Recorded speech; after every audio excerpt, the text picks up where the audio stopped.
welcome back to the channel. Just want to say hello. Today I want to speak about narcissist and talking. And what do I mean by that? Not what the narcissist says, but what you say. And it has been my experience that narcissists listen very well. They must, and I think they really do have, I haven't looked this up, but they have very good listening skills. Because I think in order for them to hook you in, and for you to even get involved so deep into a relationship like that, be it man or woman, they kind of prey on you. But part of that preying is they listen to what you say. All of your words, your emotions, but definitely they listen. And one of the things I can say that I have benefited from, because when you go through something like being in narcissistic relationships, be it with parents, relatives, or even in a very close-knit relationship with a partner or spouse, you have to, this whole experience, you have to take something away from it. And one of the things I benefited from was understanding that I talked a lot. I do like to talk, but I didn't have really good listening skills at all. I didn't listen very, very well. So that was a downer for me. I did a lot of talking, but I didn't listen. But on the other hand, when I look back at the relationships, the narcissist didn't say a lot, but they paid attention to every single thing that you said, right? They paid attention to every little thing, every little detail. So if you had an inflection in your voice or deflection in your voice, if you got quiet, if you said, I don't like the way you say that, they listen to everything because they want to hone in on what really makes you tick and what hurts you and what makes you feel sad, even the things that make you feel happy. For instance, if it's joyful, if you get joy out of exercising and you're in a relationship with a narcissist, or, he or she may say, you may say, well, come on, honey, let's go walking so that way we can get some exercise. They'll tell you no, and they know, well, okay, this is something that makes her happy. I'm going to always tell her no, I don't want to do that. If they do tell you yes, there's some ulterior motive behind it. They'll turn that event into something that is so unpleasing and so hard for you that you may never want to do that thing that makes you happy. So what I mean by that is, if you like to walk, they may say, no, I don't want to go walking. But one particular day, they may just say, yes, I want to go walking, and turn that into a big fight and a big argument, to the point where your mind attaches a negative thought with that thing you used to like to do. So therefore now you no longer want to go walking, if that makes sense. So definitely narcissists love, and when I say love, they love to listen to what you have to do. That's a part of their makeup and their tactic. Focus. Let's see. Sorry, camera. They love to listen to everything. So one of the things that I've also learned going forward is that we have to be very careful if you're getting into a new relationship or starting out a relationship with anyone. You don't have to tell people all of your business. And I mean all of your business. You don't have to tell them your darkest secrets or issues that you may have or be working on. Those some things you can keep to yourself and just keep it as a personal thing between you and God. You don't, and maybe your therapist, if you're going to therapy, you don't have to tell everybody every single thing. Narcissists like to take things that hurt you. Say, for instance, you have issues in your childhood and issues with abandonment.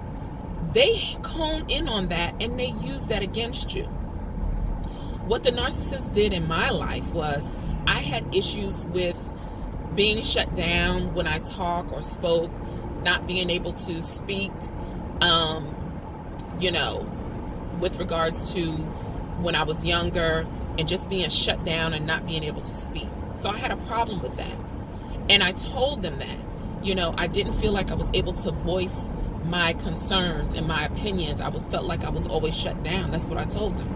So in turn, that is what they did. They would shut me down. I don't want to hear what you got to say. I don't feel like talking. Oh, you talk too much. So that was their way of shutting me down and not allowing me to have my identity, knowing that that was something that really irked me. It sounds simple, but that was something that really, really bothered me, because as a child, I couldn't really express myself. And they took that and utilized that. Or if, I would call them, they would say, I don't really like talking on the phone. It was their way of shutting me down completely, if that makes sense. Also, let's see, as far as talking is concerned, I already went over that. They like to listen to everything that you say, not to go and tell people your deepest, darkest secrets, especially if you're reading them for the first time. There's no reason why, if you're in a relationship, and if somebody else, a red flag to you should be if somebody you meet for the first time and they start telling all of their business.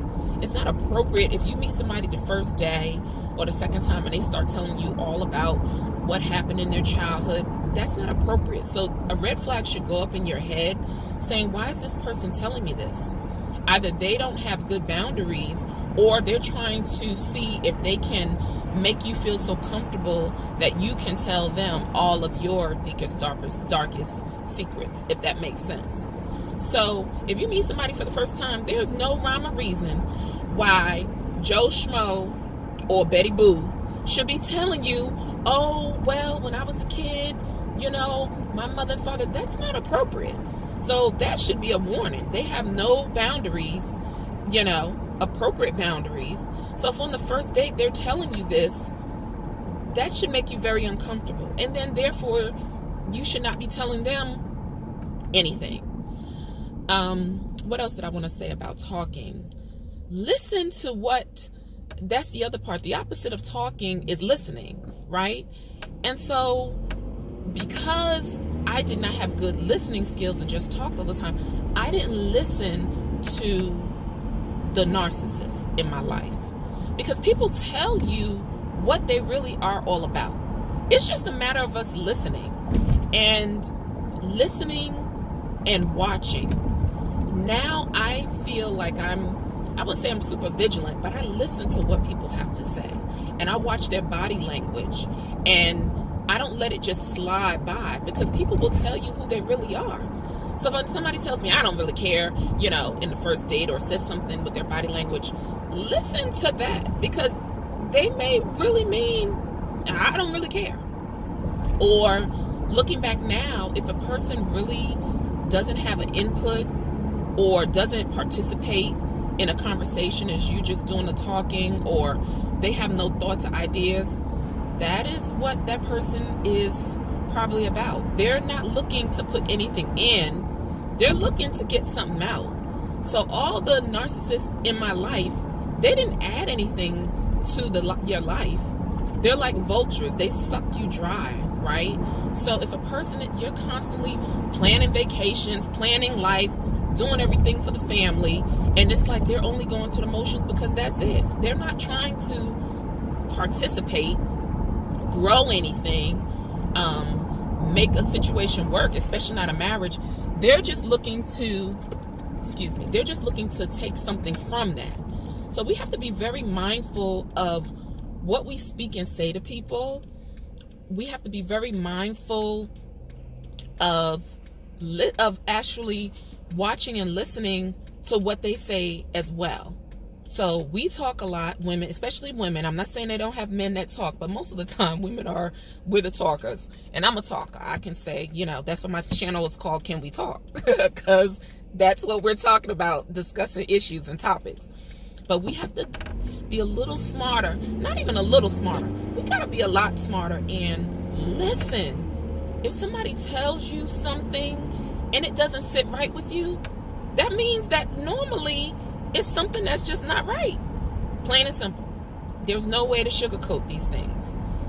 So my experience with the narcissist in my life, I did a lot of talking, they did a lot of listening and honing in on what made me vulnerable and what they could do and utilize against me to either hurt me or to continuously reel back in. So I had multiple narcissists in my life. Some were smarter than others. Some were intellectual in a sense that they went to school and college and focused in psychology. That's really kind of dangerous when you're a narcissist and, your job is to help people who have issues with their mental capability. That just sharpens your skills to manipulate people even more.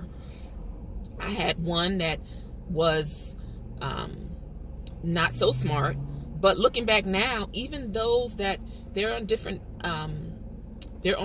ranges or on spectrum, and this particular one wasn't so smart, but now looking back, that person kind of studied me for all of these years and utilized all of those things. So in actuality, as far as intelligence may have been something, but as far as being a narc, they were really, they utilized that for their benefit. So with that being said, I just wanted to come in and chime in today about talking and the narcissist, whether it's you're talking as the person that's being preyed on, or the narcissist talking.